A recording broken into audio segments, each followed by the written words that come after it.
Bueno, vamos a proseguir con la clase.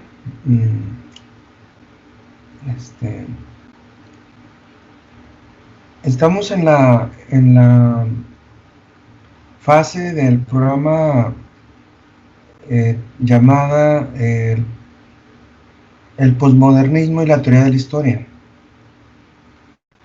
Entonces, en torno a esto, vamos a continuar con, yo creo que con la lectura que están haciendo y esto, podemos formular preguntas o comentarios. Entonces, yo ya les expliqué que bueno, no lo había mencionado como hoy, pero voy a decir que el posmodernismo en la historia podría iniciar con la crisis de la historia, con la crisis de los grandes teorías como el estructuralismo, el marxismo, o bien en ese sentido con la crisis de la historia total. Porque el estructuralismo y el marxismo es lo que aportaban, o los historiadores tomaban esta visión de estas dos grandes perspectivas sociales, es lo que aportaban para la comprensión y explicación del pasado. O sea, una perspectiva, la que ofrecían, en mi punto de vista, era una perspectiva en plano angular, era en un plano angular o panorama angular, basándonos en el marxismo, en el estructuralismo, pues es lo que la historia tomaba en una perspectiva en un plano angular. Y luego la crisis pues llevó a la aparición de la microhistoria, llevó a la aparición de historias, lo que Hausmann le llamó la historia de la identidad, la historia de grupos, la historia de casos, así fuera una historia social o una historia cultural. El asunto es que la escala de observación se redujo de toda la sociedad en términos estructuralistas o en términos marxistas, se redujo a una escala de observación menor. Por eso menciono sobre todo la microhistoria. O bien, puede ser también la biografía política. La biografía política ya existía, pero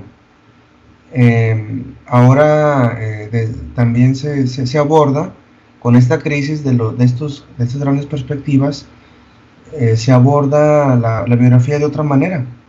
O sea, un personaje, pero anclado, insertado en un escenario específico. Ya no toda la sociedad, sino en un escenario específico.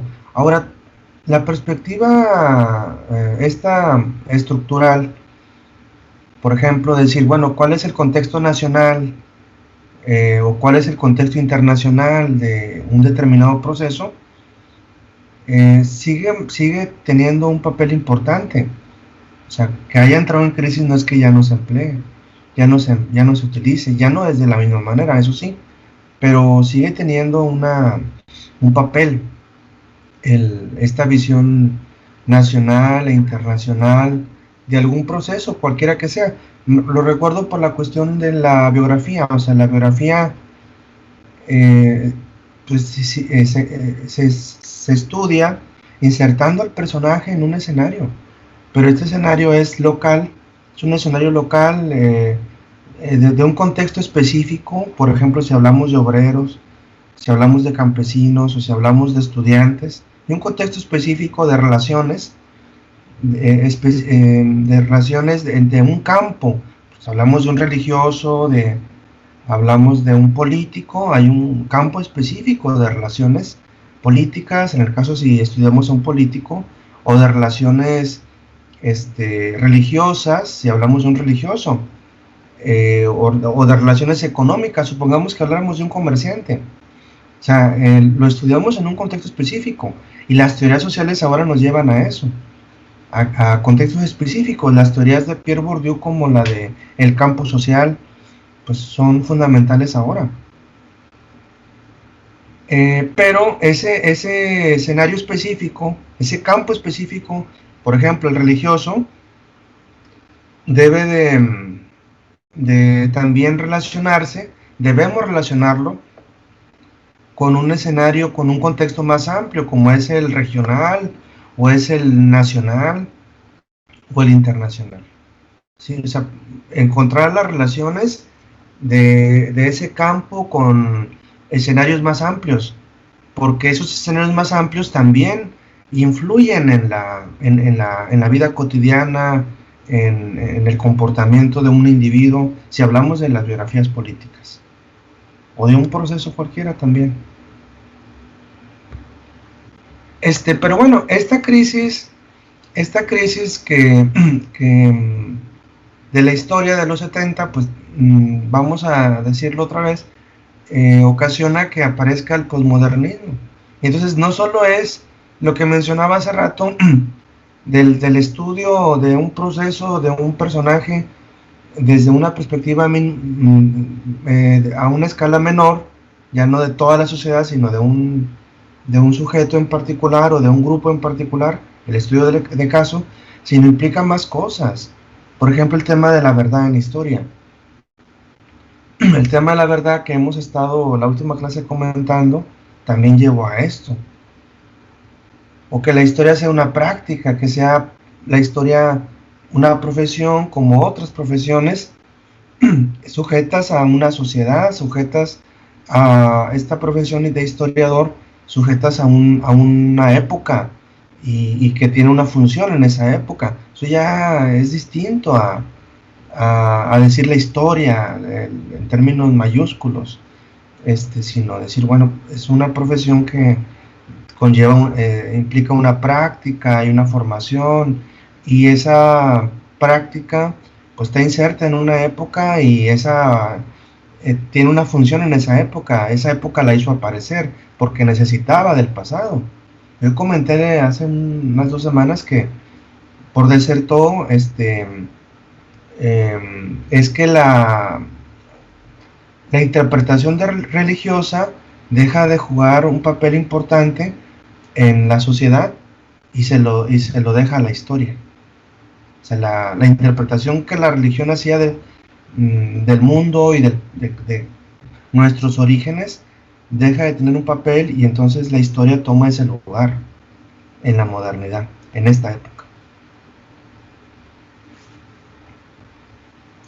Tiene más aristas esta cuestión posmoderna de la historia, hay más aristas, muchos más aspectos, hay en muchos sentidos, hay muchos autores, el tema del documento, el tema de la cuestión de, por ejemplo, el paradigma indiciario de Carlo Gisborne, pensar el documento como un indicio solamente, es otro de los puntos. O sea, son muchos aspectos, pero me gustaría que ahora ustedes me comenten alguna duda o algo que hayan leído que les pareció interesante.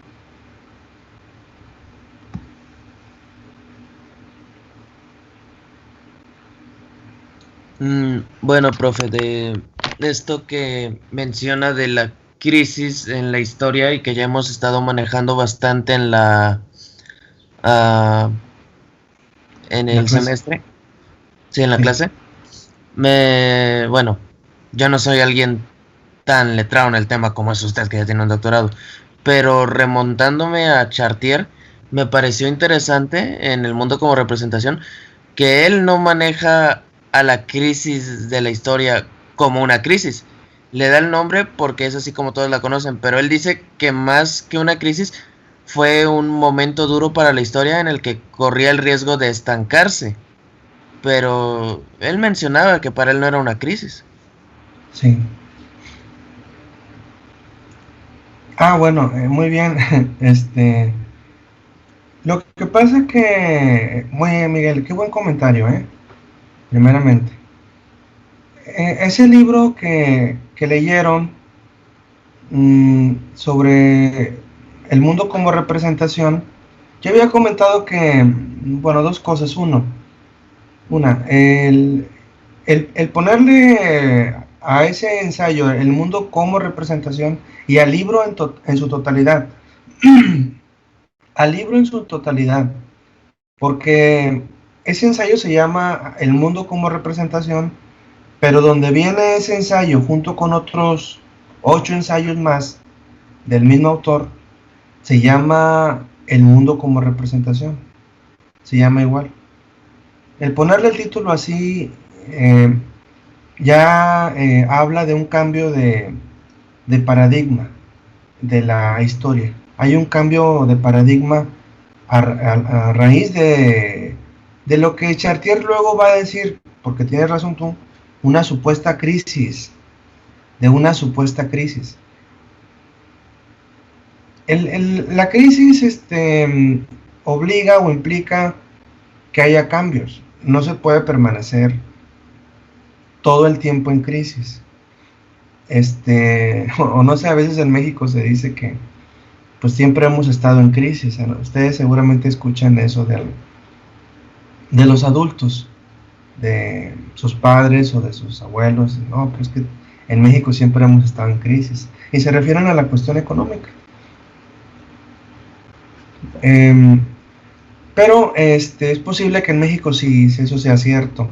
Pero en muchas otras cosas y en muchas partes, pues no, o sea, se está en una crisis en un tiempo y luego ya se sale de ella. La historia es lo que le ocurrió. Se estuvo en una crisis cuando estas grandes explicaciones estructuralista y marxista, estos grandes modelos explicativos que la historia tomaba, entran en crisis, pues la historia también entra en crisis, porque dice, ¿ahora de dónde se agarra?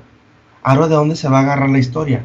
Si el marxismo ya no explica lo que pensábamos que explicaba, y ya no es una perspectiva, entonces ya no es una perspectiva a seguir, y el estructuralismo también, a raíz del 68, la sociedad misma dio cuenta que no es una perspectiva social que explica el mundo social, pues, y la historia se basaba en ellos, dice, bueno, pues entonces ahora en qué, en qué se va a agarrar, entonces cambia la situación, y ahí en ese artículo, Miguel, se hablan de de, de, tres salidas a esta crisis, las tres salidas.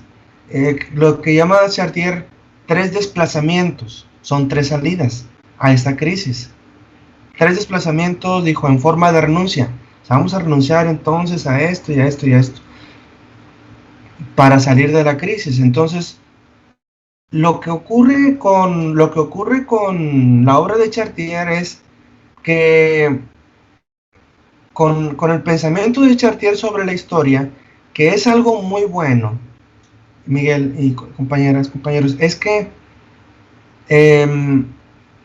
esta crisis, o supuesta crisis, porque él le va a decir en el siglo XXI supuesta crisis, en otro libro que se llama La lectura del tiempo, un libro de 2007.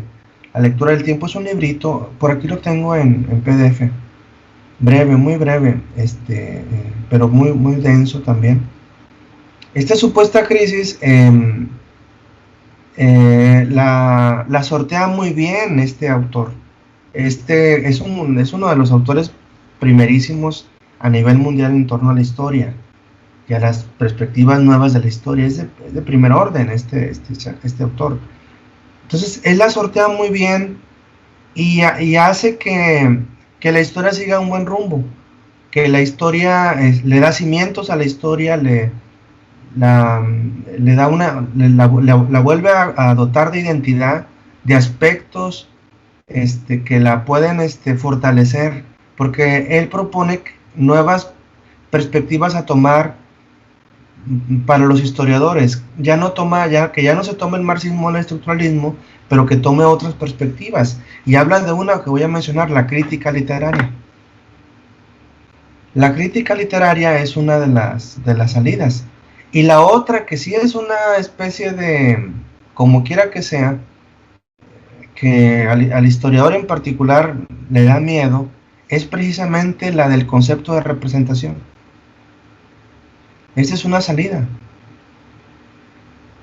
Es una de las salidas. Que piense en la historia, que piense que lo que hace el historiador son representaciones del pasado. O sea, no verdades, sino lo que hace es representarse el pasado, por eso el mundo como representación, y que otros historiadores también hagan en ese mismo sentido representaciones sobre ese pasado.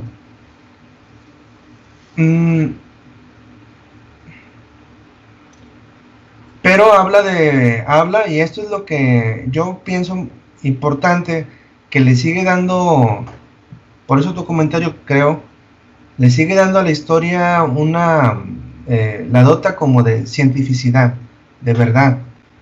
Es que hay mejores hay unas representaciones históricas, unas mejores que otras. Hay mejores representaciones históricas unas que otras.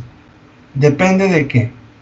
Depende de cómo haya llevado a cabo la labor, el trabajo, el historiador.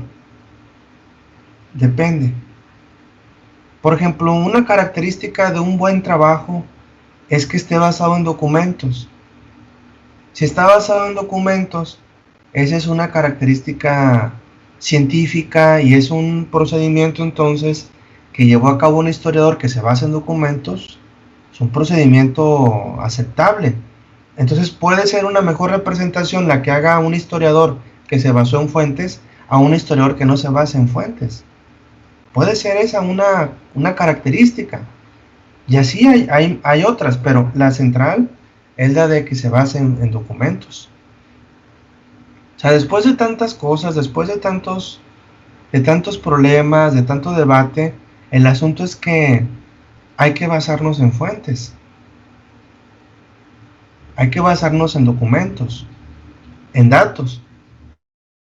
Y entonces esa es una cualidad que Chartier menciona que le da a la representación, que eso hay que ya como que aceptarlo. O sea, es una representación del pasado, pero que es una representación bien hecha, porque está basada en fuentes.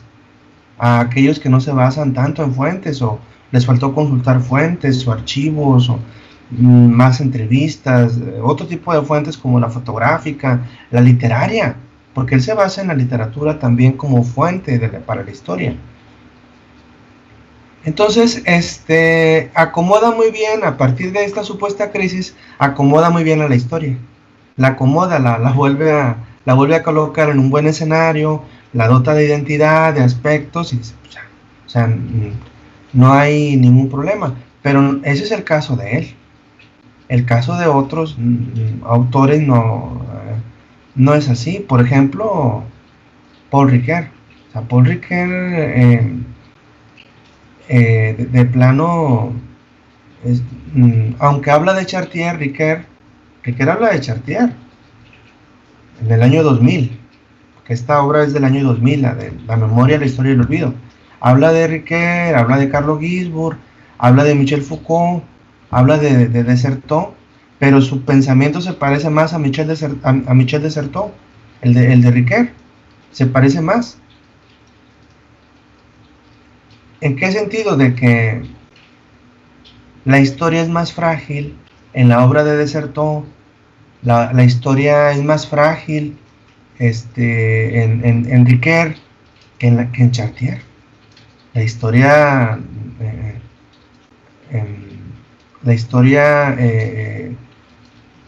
en Desserteau dice, fíjense, en un libro que se llama La posesión de Laudun, empieza la primera frase diciendo: la historia nunca es segura, en el sentido de que no podemos decir que con seguridad que algo ocurrió de esta forma. Entonces es frágil, es un conocimiento, un pensamiento débil, dirían los posmodernos. En Chartier no es un pensamiento débil, es una representación, y podemos hacer una buena representación histórica si hacemos un trabajo metodológico de documentación, etcétera, etcétera, bien hecho. ¿Sí?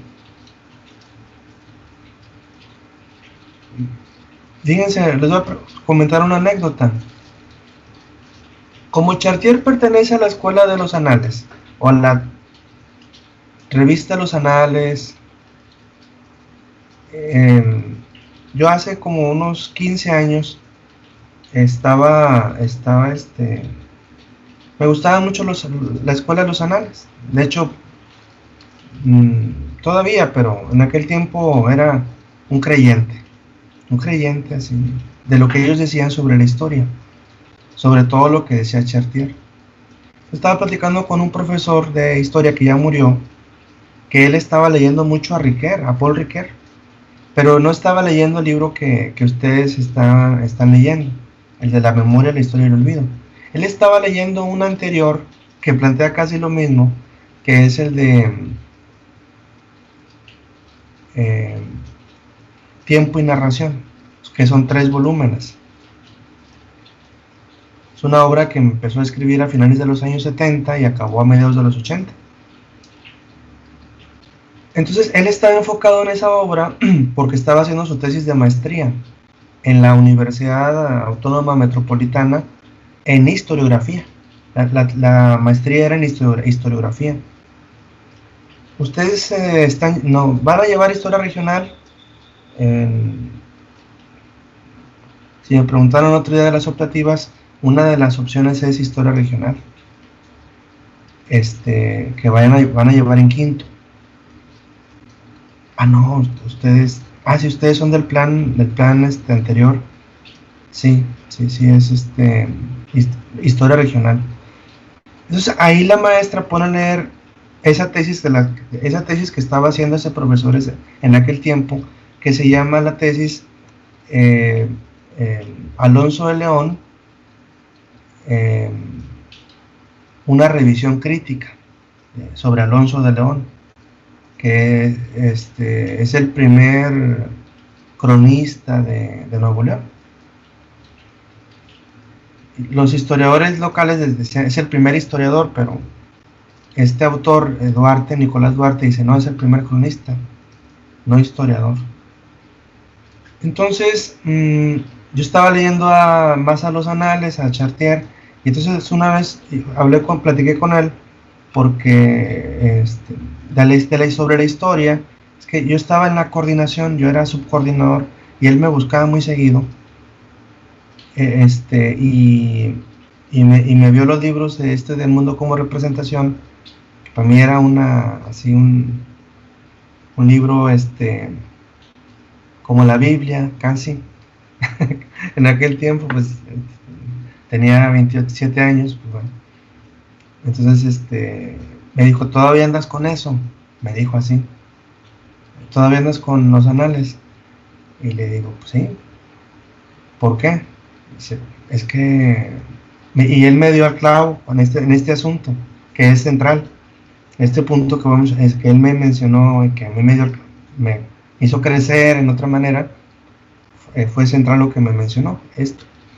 Dijo, mira, es que aún la cuarta generación de anales, Chartier, que trata el asunto de la historia como representación, o sea, que estudiamos representaciones y que además la historia es representación, dice, la cuestión es que ellos siguen creyendo que es posible una verdad en la historia. O sea, siguen creyendo como Chartier, a pesar de ser contemporáneo, etcétera, y después de tantas cosas que ya se han dicho en la historia, sigue creyendo que es posible la verdad. Porque en la obra de Ricoeur, si uno la lee así más detenidamente, ya no es posible la verdad en la historia. Ya no es posible llegar a un conocimiento verdadero del pasado.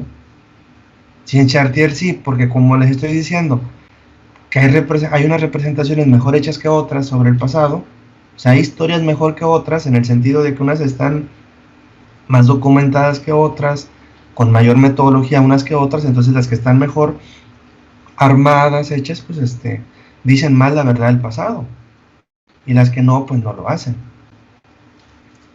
Entonces cuando me dice eso, dice, mira, yo estoy leyendo a Riquet, y aquí en Riquet ya acabamos con eso.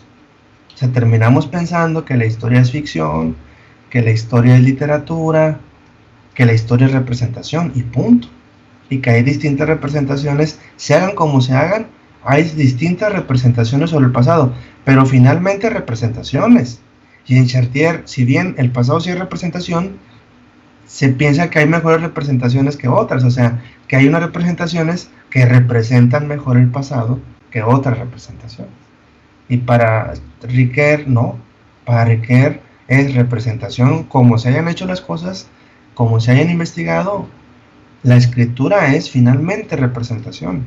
Y entonces para nada tenemos que jamás asegurar que esta representación es mejor que aquella, como sí lo es en Riquet. Por eso, como sí lo es en Chartier. Por eso Chartier es un autor que está en estos tiempos bien valorado porque le da un suelo, le da un fundamento a la historia, el fundamento de que es una creencia, muchachos. Creer que es posible llegar a un conocimiento verdadero del pasado. Le da ese fundamento. O sea, él leyó a Riquet, a Desertot, a Foucault, a esos filósofos de la historia, e historiadores como Chartier. Desertot es historiador. O sea, él lo leyó muy bien, pero dice, no, espérame, sí, es representación y ficción y la literatura y todo, pero hay representaciones que nos pueden acercar a una verdad del pasado mejor que otras. Entonces, cuando ya te da como que te da un suelo, un fundamento, pues ya no estás en el aire. Y en la obra de Riquet sí. Muchos que leen nada más a Riquet, yo he platicado con por ahí alguien, generalmente gente de literatura, que lo lee. Riquet es la perspectiva textual de la historia. O sea, yo platico con alguien que dice, no, es una perspectiva textualista, textual. O sea, ¿cómo que textual? O sea, que Chartier, lo ven a Riquet, perdón, que Riquet cree que el pasado, o sea, la historia, es simplemente un texto. No es el pasado, es un texto que se fabricó, como dice Desertot, que se fabricó en un momento determinado. Un texto. Entonces, por aquí Ricardo me pregunta, ¿cuál es el modelo que impera? El de Chartier. Ese. No hay ningún problema. Él puede hablar en todas las universidades del mundo y es bien aceptado. A Chartier lo reciben en todas partes. Cualquier universidad, porque es lo que yo veo. No que lo puedan, lo reciben. Él anda dando conferencias en todo el mundo y lo reciben muy bien en todas partes. En cualquier país. A Riquet no, a Desertot tampoco, a Foucault en su momento menos. A Jacques Derrida, que murió hace 15 años, menos, todavía menos, de la deconstrucción. Es postestructural. No, o sea, porque Chartier imprime, a pesar de que dice que es representación, imprime para la historia una creencia que es que ésta puede llegar a alcanzar la verdad del pasado. Por eso el profesor Nicolás me decía, todavía andas con eso. O sea, para él yo debería estar en la fase de ya posmoderna radical, de que la historia es texto, de que la historia es solo representación y no hay representaciones mejores que otras. Esa es la visión de los textualistas, de los del discurso. Entonces, ¿cuál es el modelo, Ricardo? Pues el modelo, por la pregunta que me hace Ricardo acá por el chat, pues el modelo de Chartier. Es un modelo que cree en la verdad del pasado, que hay que pensar en cuáles son las fuentes, el tratamiento de las fuentes, en una visión interdisciplinaria de la historia, desde lo que dijo Marc Bloch. O sea, si yo digo, mi base teórica es Marc Bloch, nadie me va a decir que estoy mal. A pesar de que Bloch sea de los años 40 del siglo pasado, porque la obra de Chartier se parece a la de Marc Bloch. La discusión de Marc Bloch sobre que si la historia es ciencia o es arte, dicen, no, hombre, vamos a dejarla así. La historia también es arte, por eso se parece a la de Riquer, a la de Chartier. La historia sí es arte, se basa en fuentes. Entonces, es un oficio, es una práctica que le acerca a la ciencia. Dice Bloch y ya, punto. Entonces, ¿cuál es la perspectiva de Chartier? Súper similar. Es bien similar, pero en Riquer no. Es la representación historiadora. No es este ya es otra perspectiva. Pero ahora, bueno, ¿y yo qué pienso? Pues estoy de acuerdo con Chartier, hay que hacerlo así. Ese es lo que impera, Ricardo. ¿Qué es lo que impera? ¿Cuál es el modelo que impera? Ese, el de, no que digan el modelo de Chartier, porque el modelo de Chartier lo puede estar replicado por muchos autores.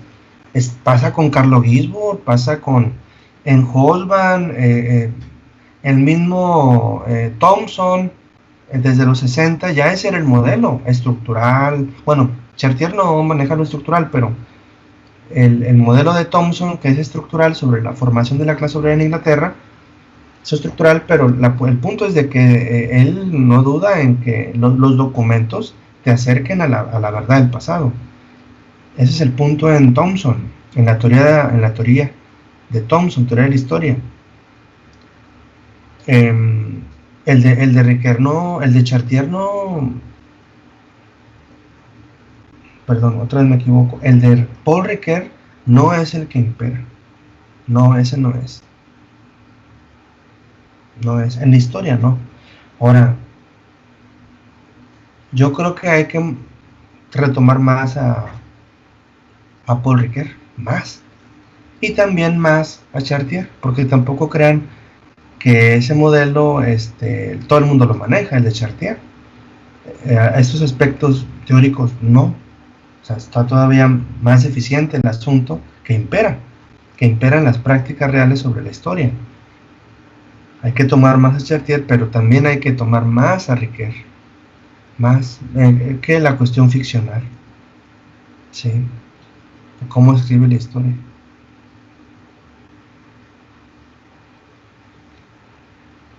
¿Comentarios? ¿Preguntas?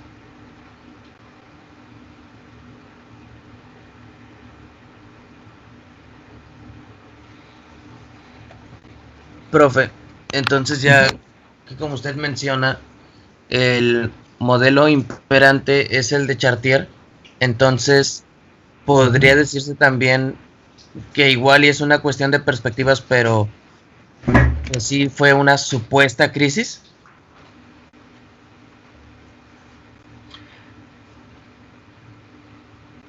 No, sí, yo creo que sí fue una crisis.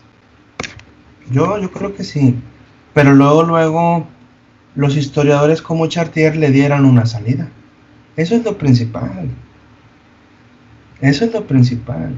Miren, ante esta situación que vivimos de crisis, la mayor parte de la gente no le ha dado una salida.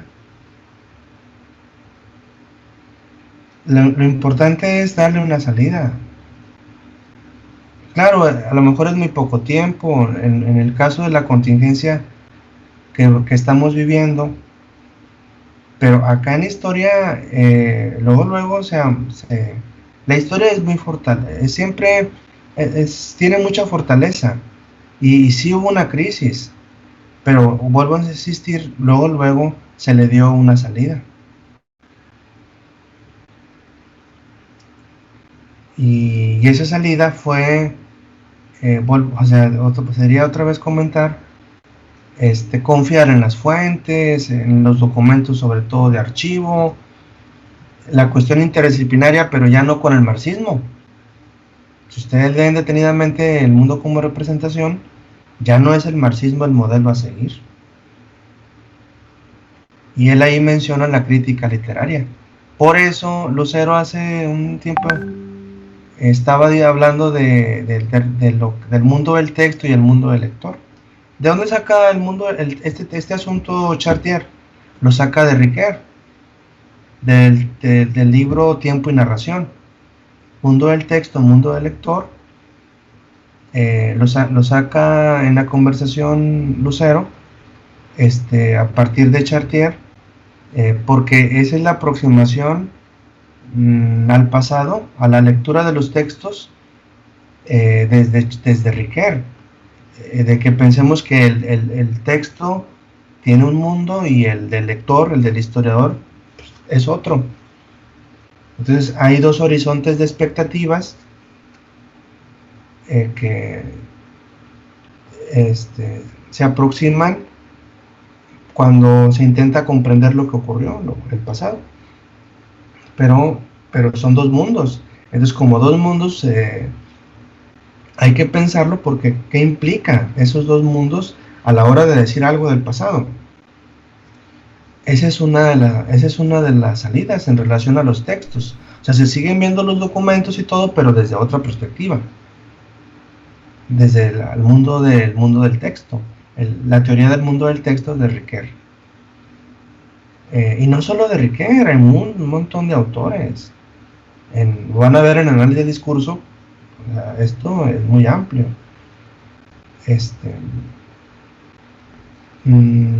Entre otras salidas, esa es también la interdisciplinaridad, de que ya no es con el marxismo, es con la crítica literaria. Bueno, a ustedes me pueden preguntar a lo mejor, bueno, ¿y el marxismo qué? Pues para mí también sigue teniendo una relevancia, para mí. Para muchos lo sigue teniendo. Hubo gente que, a pesar de la caída de la Unión Soviética y de lo que sea, siguió trabajando desde la obra de Marx.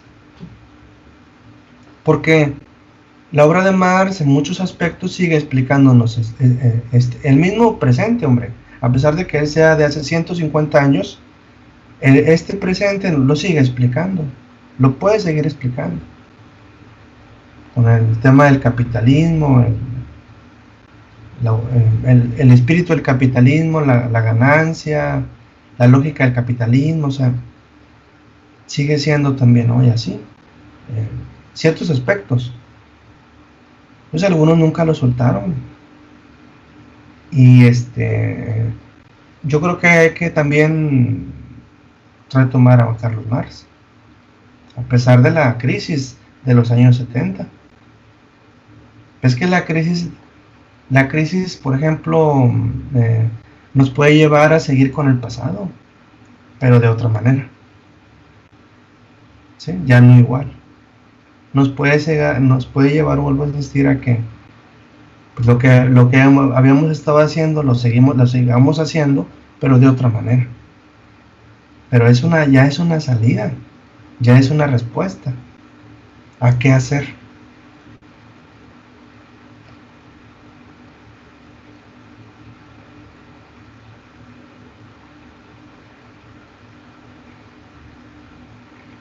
Yo creo que esto de la crisis de la historia sin duda pudo haber llegado a ser, podríamos decir, dañino si no se hubiera resuelto a tiempo. Sin embargo, creo que también hubiera estado quizá no tan bien si se hubiera quedado estancada la historia en como estaba anteriormente. Es decir, si se hubiera seguido la idea de la historia total, de la historia definitiva, que dice siempre la verdad de todo. También es cierto que si se hubiera quedado ahí no hubiera habido, ¿cómo decirlo?, un cierto avance, un cierto, digamos, conocimiento, un nuevo conocimiento o quizá una autorreflexión acerca de lo que había hecho la historia hasta ese momento. Sí, así es, Armando. Uh-huh. Sí, ajá. Sí, o sea, muy, muy buen comentario también que haces, sí, se resolvió el asunto de la crisis de estos modelos. Es que estaba sostenida la historia en esos modelos. Y entran en crisis esos modelos, y dices, ¿y ahora qué? Entonces se agarra de otros modelos, pero ahorita, se agarra en aquel momento de otros, pero ahorita vuelve como que retomarlos de otra manera. Porque yo insisto mucho, bueno, no, insisto mucho, ¿cómo les diré? En el estructuralismo.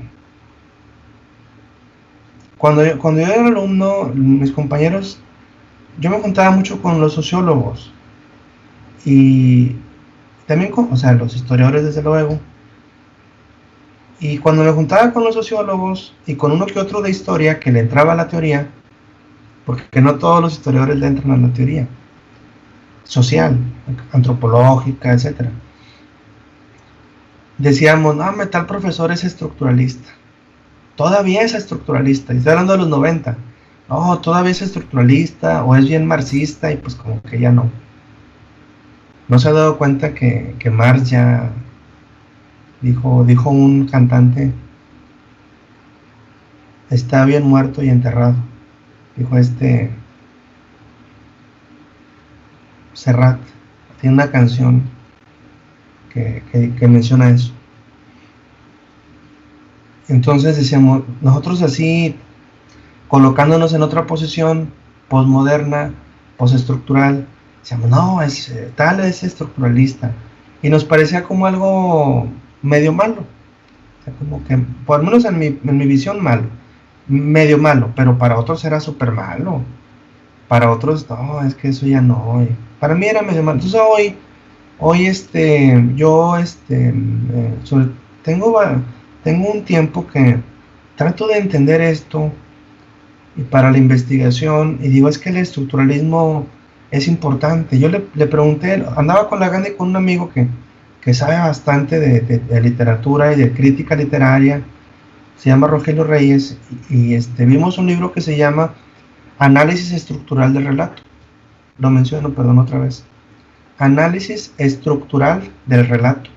O sea, que hay 20 autores en ese libro que hablan sobre cómo analizar un relato desde el punto de vista estructural. Entonces, le digo a Rogelio, le digo, ¿cómo ves? Él ya es mayor que yo, le hablo de usted, le digo que cómo ve este libro. Pero es un libro que yo le he dado las vueltas bastante. Por lo mismo que veo estructural y me hago para atrás. Y es que como que ahora las perspectivas siguen siendo estructuralistas. Muchas perspectivas, pero ya no mencionan lo estructural, ya no mencionan la palabra. Es que lo estructural le quita a las ciencias humanas lo humano. Pero esa es otra historia, ¿verdad?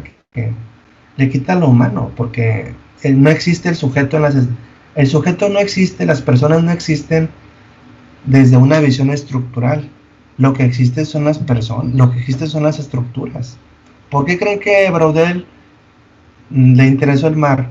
Porque el mar es el que estructuraba la vida económica para él, no para mí. O sea, él es el que así interpretó la historia. El mar como estructurador. Es como cuando nosotros decimos, muchachos, aquí el noreste.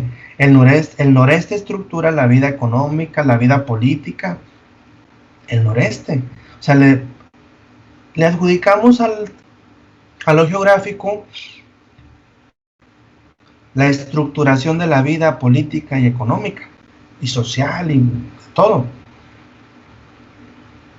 Así es. No es que así sea. Es que es una representación, o es que le estamos dando mucha importancia a lo geográfico.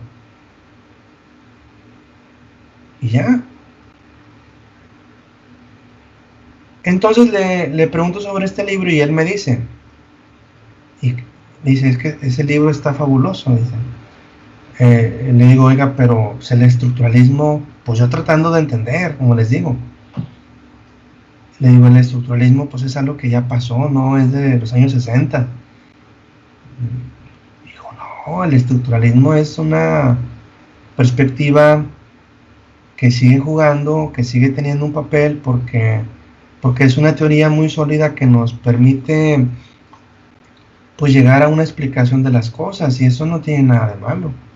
Que nos permita explicar el mundo, aunque con límites y todo, como todas las teorías, nos sigue siendo muy útil, es muy útil, y yo creo que lo va a seguir siendo. El asunto es de que yo empecé luego a ver algunas cosas que hice, que escribí desde ese punto de vista.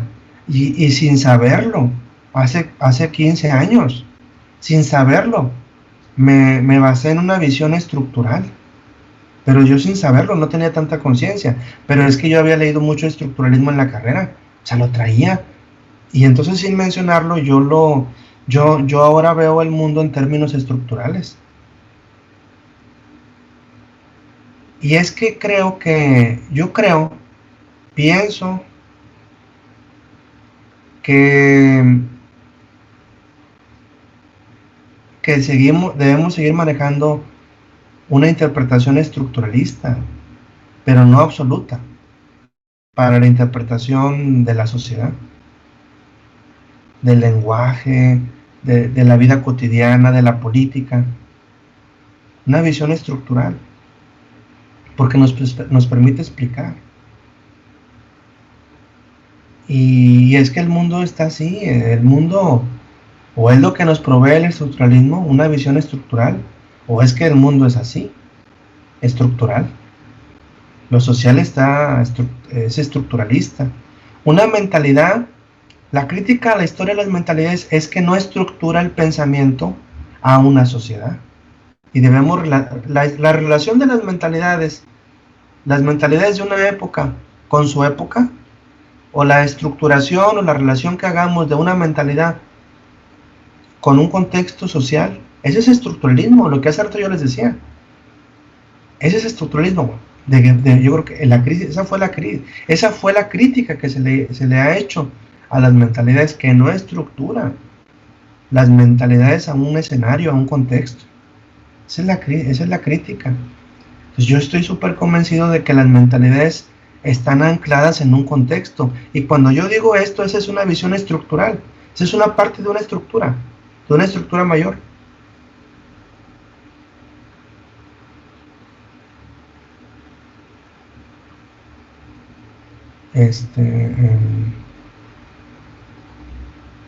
Pero bueno,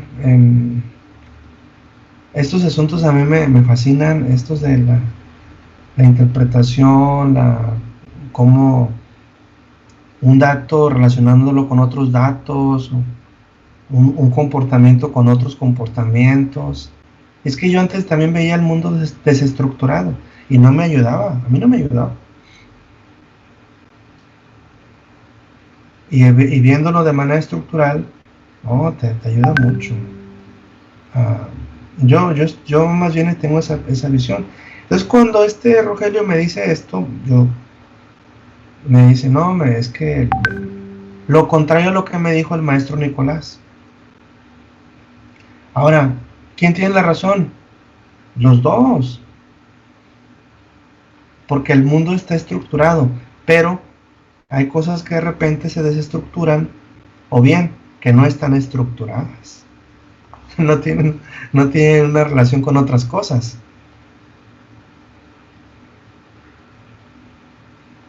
Como ven, como cuando les decía, bueno, la escritura es un fármaco o es algo que reaviva la memoria. Pues es las dos cosas, es un fármaco y también es algo que reaviva la memoria. O sea, hay cosas que están estructuradas y hay cosas que no lo están. Pero algo tiene que ver con esto tiene que ver con otra cosa. No siempre. Sí tienen que ver siempre, o casi siempre, pero no siempre. No siempre una cosa que ocurre tiene que ver con otras cosas que ocurren. Hay acontecimientos que no están estructurados con nada. Que no tienen una causa, no son consecuencia de nada. De repente emergieron, aparecen, están desestructurados. Pasa bastante con la cultura.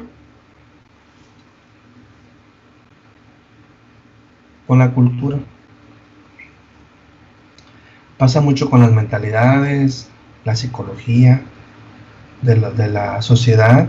Está desestructurada muchas veces de una realidad económica o política.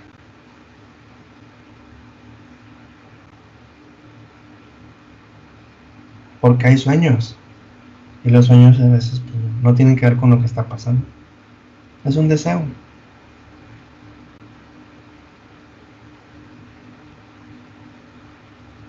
¿Comentarios?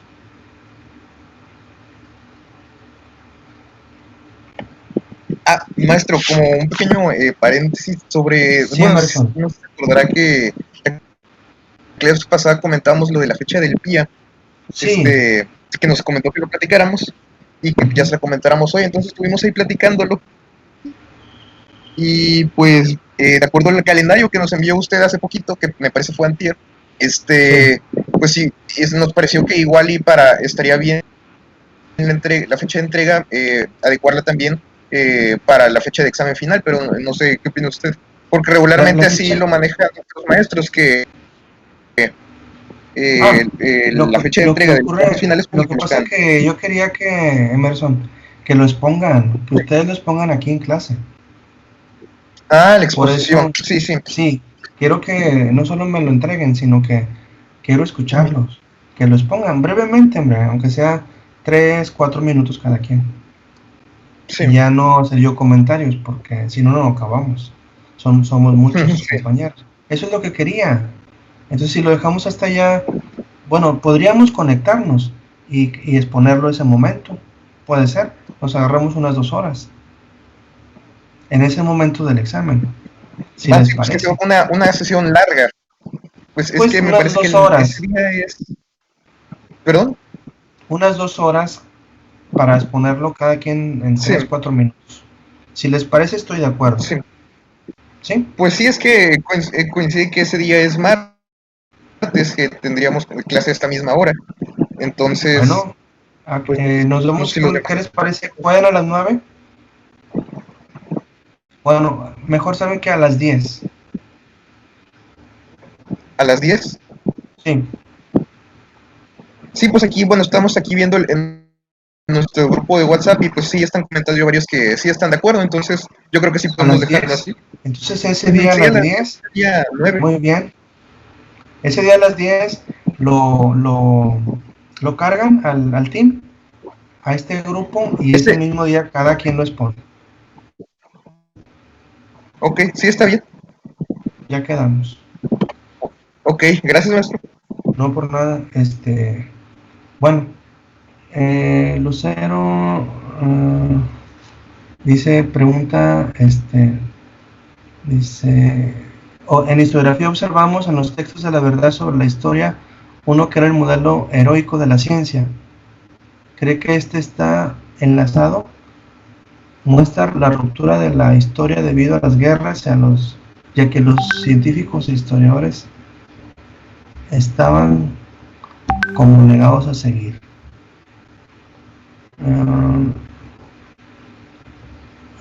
Era el modelo heroico de la ciencia. ¿Qué están leyendo aquí, Lucero? ¿Qué autor?